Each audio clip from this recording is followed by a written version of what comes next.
Jacob wrestles with God. And leading up to this, Jacob has had another theophany, but we were not provided any details about this appearance other than it was a very large gathering of angels, so large that verse 2 in this chapter alludes to it being like God's army.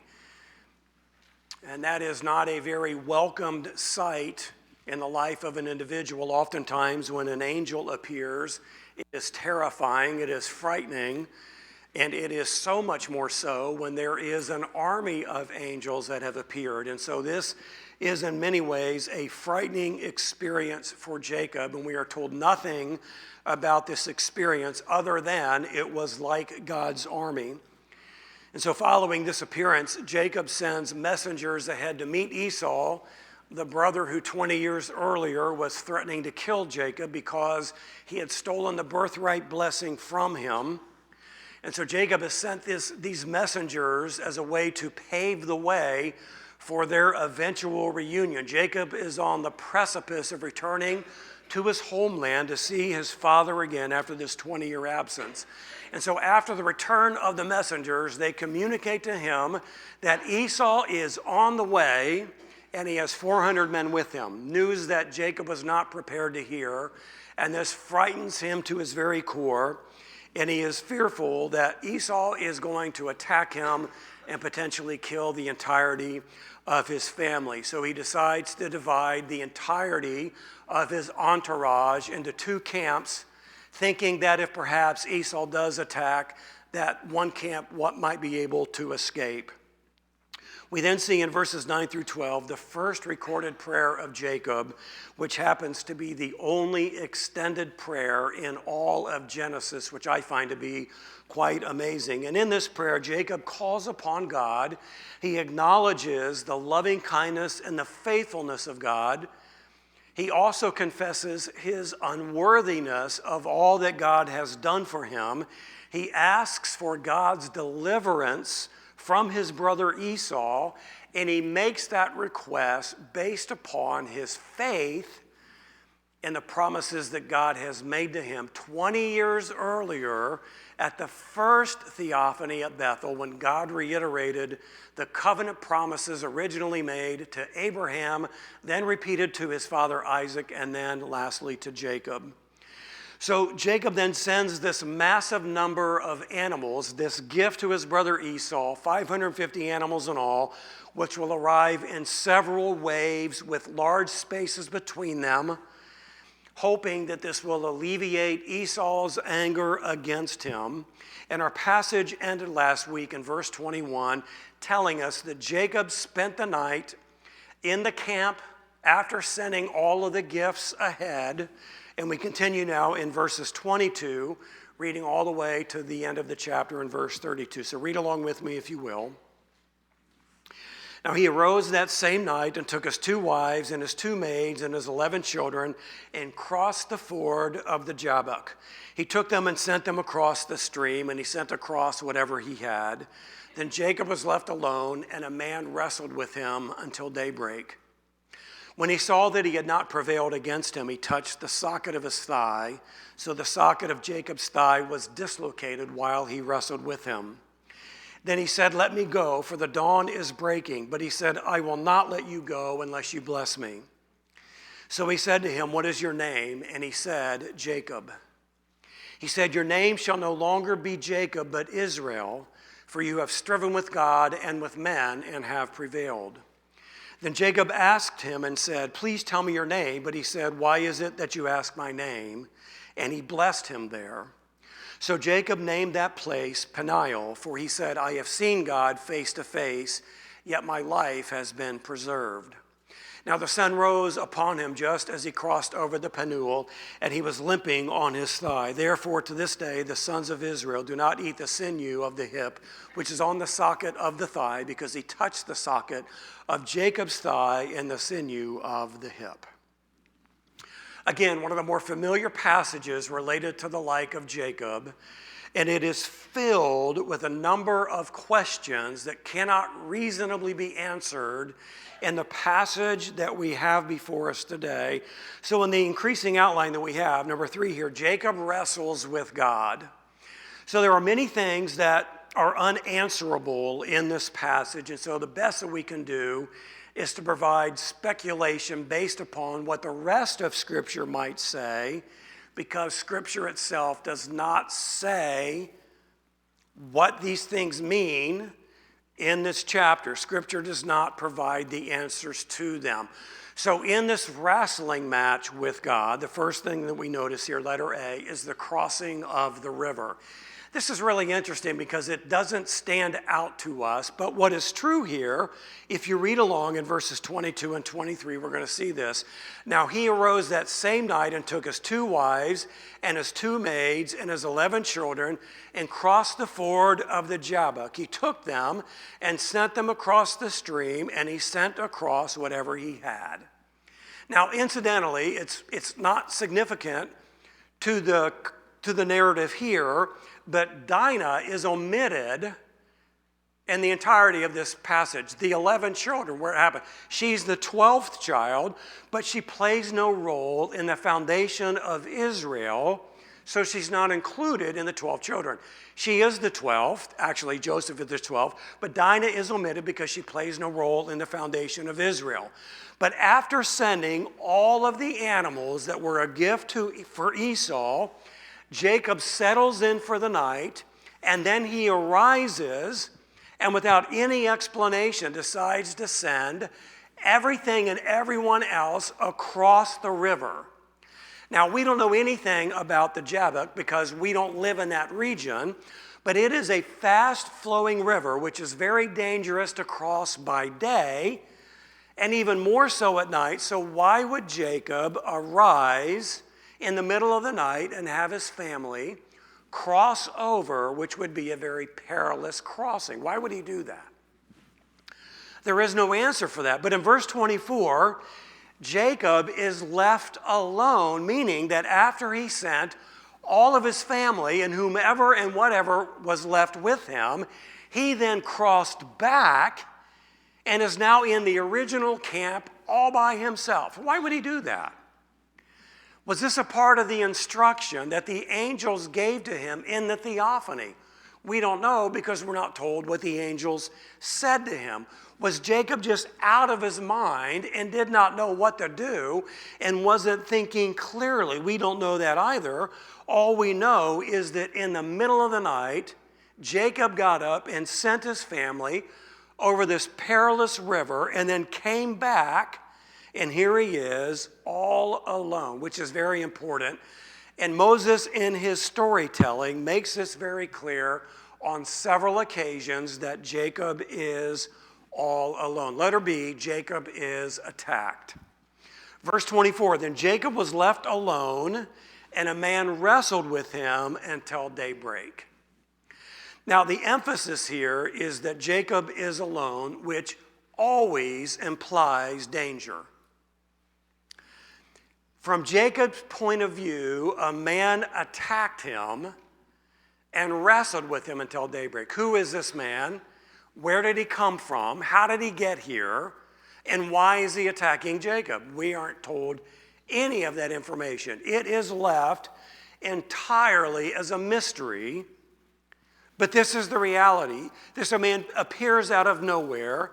His identity is not known to Jacob, and the reason for the attack is never, ever stated. As we know, this quote-unquote man is a divine being, at the very least an angel, but it is later told to us that it is God. So for reasons that we are not directly told, God confronts Jacob in the middle of the night when he is alone in the camp and chooses to wrestle with him with no explanation, and engages with Jacob in a lengthy battle. Why would God do that? Why would he, quote unquote, attack Jacob in the middle of the night in this way? Why would he choose to wrestle with him? We don't know, we're not told. But God, in his sovereignty, in his infinite wisdom, chooses to engage Jacob in this way at this time in preparation for Jacob's eventual meeting with Esau. And beyond that, we learn from verse 25 that God chooses not to overpower Jacob, nor does he choose to defeat Jacob, but instead he wounds him in a way that would always remind Jacob of this moment. Now just think about this for a minute. God is omnipotent, right? What does that mean? God is all-powerful. God's power is beyond definition. It is beyond description. With the spoken word, God created all that is, and yet God has humiliated himself in such a way that he is wrestling with Jacob and is choosing not to overpower him and chooses to simply dislocate Jacob's hip with a touch. It's an absolute mystery. God could simply go poof and eliminate Jacob into dust, but he doesn't do that. God could take a finger and mash Jacob to the ground and leave him sprawling like an ant, but he doesn't do that either.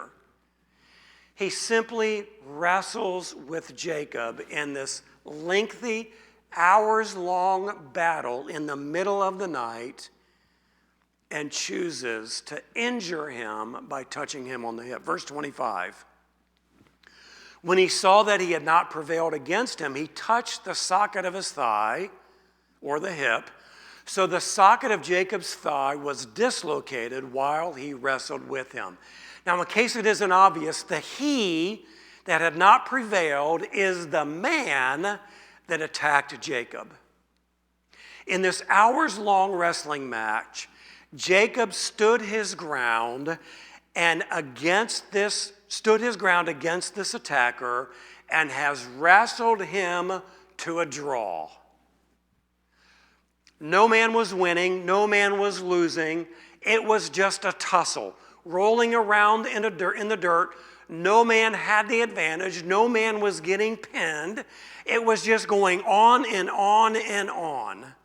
And yet, God chooses to simply touch him on the hip and dislocates his hip. Now, the pain of a dislocated joint is extreme and it is excruciating, and the pain is so severe that it is instantly immobilizing. I don't know if you've ever had a body part that was that has been dislocated. I dislocated my pinky finger when I was in 7th grade, and I thought I was going to die. I cannot imagine what it's like to have your hip dislocated, but this is what is taking place in this wrestling match in the middle of the night. And despite the pain that Jacob is feeling, he refuses to let go. Commentators surmise that it is at this point that Jacob is perhaps beginning to understand that he is recognizing that this is no ordinary man that he is wrestling with. They point out that rather than wrestling with this man, he is now clinging to this man. It's a very subtle, a very unspecified change that has taken place in this hours-long battle. No longer wrestling.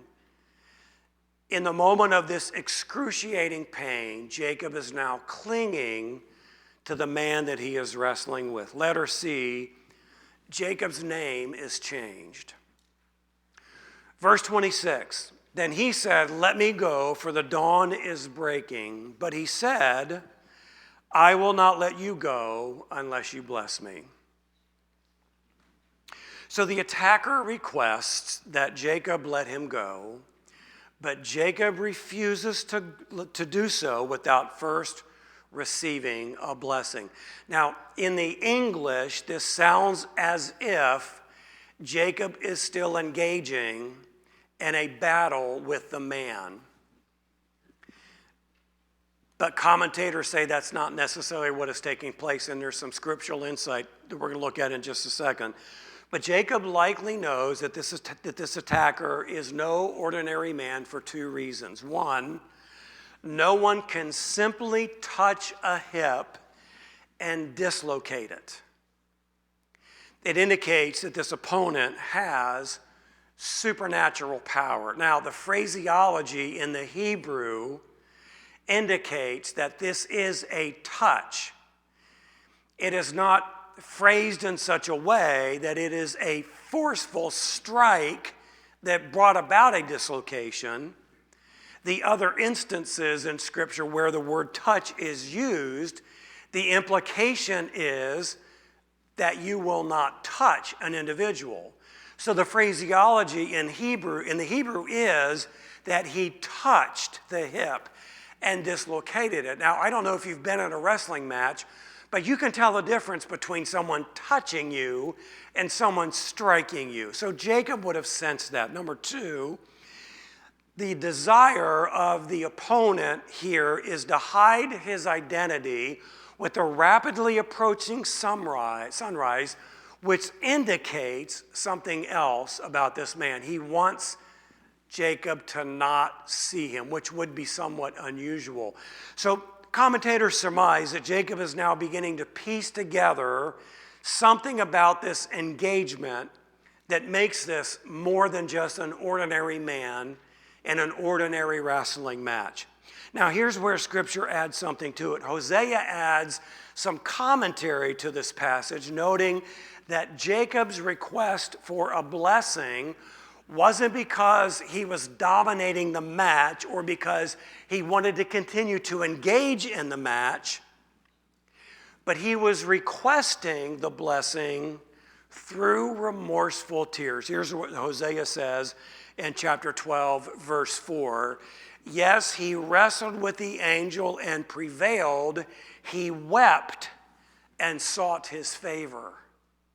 Now, that's not apparent when you read this in Genesis, but this is Hosea's spirit-filled interpretation and commentary on Jacob's wrestling match here that we're looking at in Genesis. Now clinging to the individual that he is wrestling with, he is weeping and seeking a blessing or the favor of the individual that he is wrestling with. And the implication of that is this: Jacob is at the end of himself. He is choking back tears as he seeks a blessing from the one that he is wrestling with. In ways that we are not told, Jacob is gaining an understanding of the significance of this battle. It is a picture of the entirety of Jacob's life.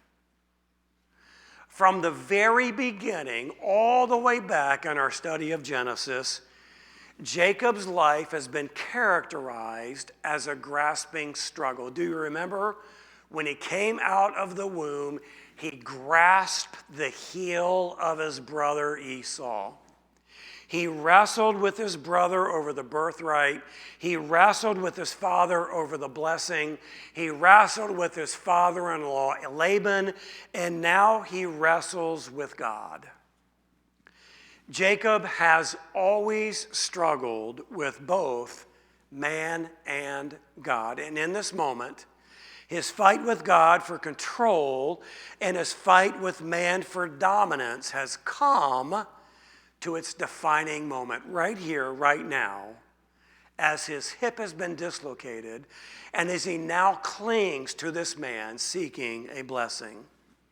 Yet he has no idea he is in the grip of God's relentless grace. Think about that. From the beginning of Jacob's life, he has been in the grip of God's relentless grace. No more so true than right now when he engages with God in a wrestling match, when God has the capacity to smush Jacob like a bug, and he simply dislocates his hip. The divine being speaks in response to the request for a blessing in verse 27 and said to him, "What is your name?" And he said, "Jacob." Now again, this is lost on us in the English, but in the context of the Bible, to disclose your name is sometimes an act of self-disclosure. Why? Because names always mean something. It is a revelation of your character. It reveals your identity. And in this moment, in this setting, Jacob is giving his name as a confession that he is a fraud, that he is a deceiver, that he is a manipulator. And if you remember all the way back in our earlier study of Genesis, the name Jacob means deceiver. Something that he and his family, and most especially Esau, were all very well aware of. Going back to Genesis 27:36, then Esau said, "Is he not rightly named Jacob? For he has supplanted me these 2 times. He took away my birthright, and behold, now he has taken away my blessing." And he said, "Have you not reserved a blessing for me?" Jacob deceived his brother. Jacob deceived his father. Jacob deceived his brother, his father-in-law. This is who Jacob is. This is what Jacob does. And in this moment, this is a confession. This is who I am. I am Jacob. Jacob's confession in his name, paired with the request for this blessing, is a sign that transformation is taking place in the heart of Jacob. He knows that something is not right. He is unsatisfied with who he is as a man. And this brings us to the most significant verse in this entire exchange, verse 28. He said, the man that Jacob has been wrestling with, "Your name shall no longer be Jacob, but Israel, for you have striven with God and with man, and have prevailed." The Hebrew literally reads, "It shall no more be said Jacob," indicating that a spiritual metamorphosis has taken place. It shall no more be Jacob. He's no longer the deceiver. He is now the prevailer. The name Israel means God fights. Now, Jacob prevailed in the sense that he has striven with God and has had his name changed and will receive a blessing. He has not conquered God, but in his struggle with God, God has changed him, has changed who he is, signified in the name change, and has blessed him. In that sense, he has prevailed with God, and he has prevailed over men, indicating that he is going to have a victorious reunion with his brother Esau. In this granting of a name change and in this receiving of a blessing, Jacob has found, perhaps for the very first time, a manifestation of the relentless grace that has been his through God. Through God's grip on his life, Jacob has now come to terms with the grace that God has blessed him with. He has come to terms with this lifelong struggle to overcome both God and man through selfish means with selfish goals. He once chose to struggle through manipulation and deceit, but now he is changed by the very powerful grace of God. Grace that chose to just dislocate the hip. Grace that chose to change his name. Grace that chose to change his character and restore him back to his family.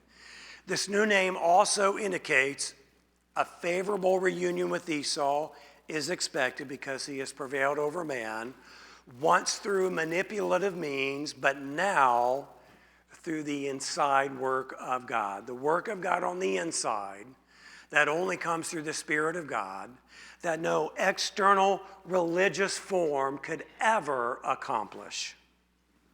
Letter D, Jacob is now blessed. Verse 29, then Jacob asked him and said, please tell me your name. But he said, why is it that you ask my name? And he blessed him there. So as proof that Jacob was humbled in this incident, he politely asks the man that he has been wrestling with, what is your name? The response is, why do you ask? This is very reminiscent of what we would read about in the book of Judges when Manoah has been unknowingly been entertaining an angel, and it's recorded for us in Judges 13. Manoah said to the angel of the Lord, what is your name? So that when your words come to pass, we may honor you. But the angel of the Lord said to him, why do you ask my name, seeing it is wonderful? In both cases, the answer on the part of the angel or the divine being suggests that the inquirer has not yet fully grasped who he is. The question is another way of asking, Jacob, do you not yet realize who I am? Jacob has an idea, but he's not yet fully sure. And so this is the question that is being asked now of Jacob. Do you not yet really understand who I am? And then before departing, Jacob is blessed, but we aren't told any detail about the blessing. It is only after the disappearance of the deity that Jacob fully realizes that he has in fact encountered the deity. God has withdrawn to protect Jacob because no one can see God and live. The encounter ends just as mysteriously as it began. Letter E, the naming of Peniel. Verse 30. So Jacob named the place Peniel, for he said, I have seen God face to face, yet my life has been preserved. The name Peniel means face of God, or I have seen God face to face. Jacob identifies his assailant as God, even though he received no answer when seeking the man's identity. So, like Moses, he saw a form of God. It was intimate, it was powerful, and it was overwhelming, yet he did not actually see the face of God. God withdrew in order to save Jacob. Verse 31, now the sun rose upon him just as he crossed over the Penuel, and he was limping on his thigh. So the rising of the sun, the beginning of a new day, signifies the spiritual transformation of Jacob. The limp is the posture of the saint walking not in physical strength, but now in spiritual strength, that which Jacob never before possessed. Verse 32, therefore to this day the sons of Israel do not eat the sinew of the hip, which is on the socket of the thigh, because he touched the socket of Jacob's thigh in the sinew of the hip. Of course, this dietary restriction came much later, as Moses, our author, tells us. So this restriction served as a perpetual reminder that when Jacob became weak in his struggle with God, Israel, the victor, emerged. That's the principal lesson that was needed to be learned here. And commentators now tell us several important things this passage teaches us about God's presence. First, God's presence may be marked with ambiguity. Jacob wrestled with, quote unquote, a man. Only as the episode develops does Jacob realize that he is wrestling with God. God's presence is ambiguous. We don't always recognize that God is there. Second, God's presence does not mean ease of conflict. In fact, it often brings unexpected difficulties. If you remember, the theophany of the army of angels was in some ways a threatening appearance in ways that we are not told. A singular angel appearing can bring terror, and an army of angels appearing can be a very threatening experience. Both encounters, that first appearance of God's army of angels and this wrestling match with the angel of God or with God himself, seem hostile to Jacob's agenda or to our own agenda and what it is we want to accomplish. He was first confronted by what appeared to be God's army, and here he's attacked and wrestles with God. Third, there is a mystery about God's presence that defies human understanding. Never ever forget that. There is a mystery about God's presence that defies human understanding. His ways are above our ways. God is infinite. We are finite. Jacob cannot see God nor know his name in order to control the situation. But to be sure, God has revealed himself, but God is also hidden. Fourth, God in humility makes himself available to humanity. Think about that.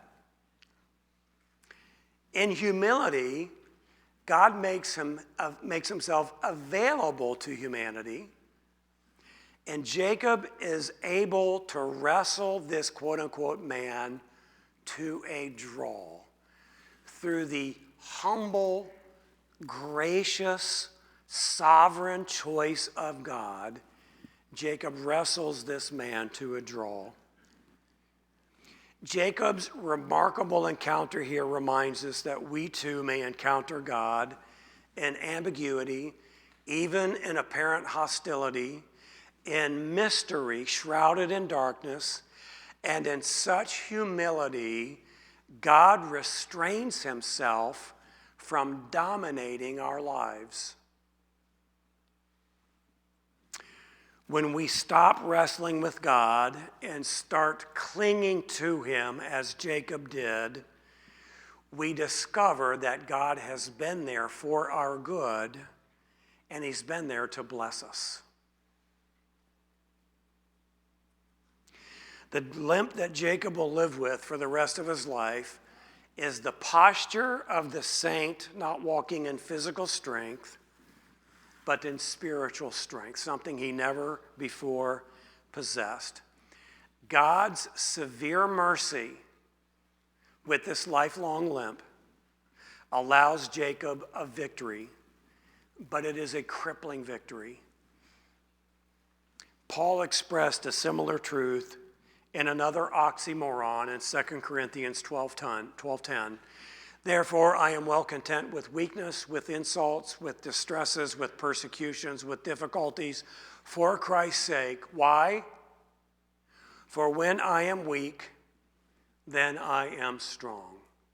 You see, the weaknesses, the insults, the distresses, the persecutions, the difficulties, those can all be God's presence in ambiguity, in hostility, shrouded in darkness,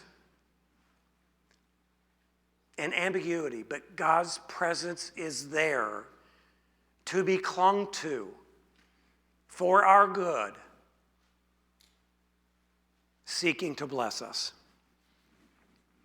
As a reminder that when we are weak, it is then that we are strong.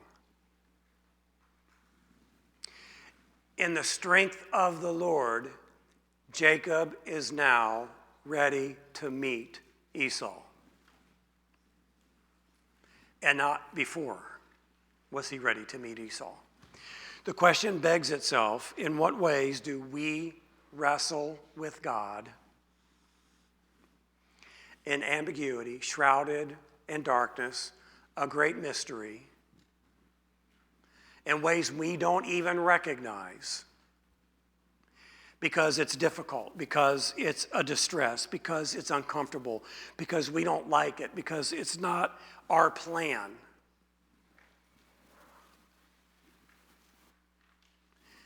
And we need to learn to be still, to know that He is God, to stop wrestling with God and to start clinging to God, because He is there for our good and to bless us. Would you bow with me in prayer, please?